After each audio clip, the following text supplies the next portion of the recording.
Can you speak Jamaican? What country do you come from, bro?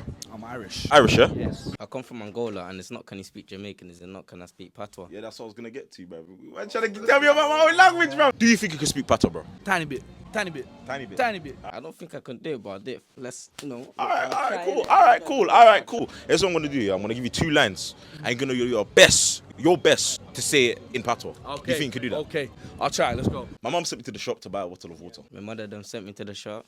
I feel buy a bottle of water, is it? My mother sent me to the shop to buy a bottle of water. You know what? I'll give you that one day. Is it? Leave me alone. I don't like you. Hey, brethren, leave me alone. I like you, you know.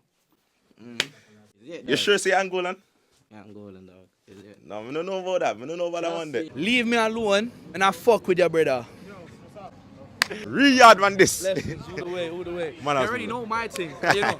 Girl said she want the cock and she barely know a chat. She want fuck me like to see me on the telly. Hold back. Nah, if it's why you know me ready. Big stick, cool it steady, send shots, but it not heady. Bad girl, real freak. She want fuck me on the setting. What? Her clothes off already. Big smoke, high grade. Almost doors off already. My one cut and she ready.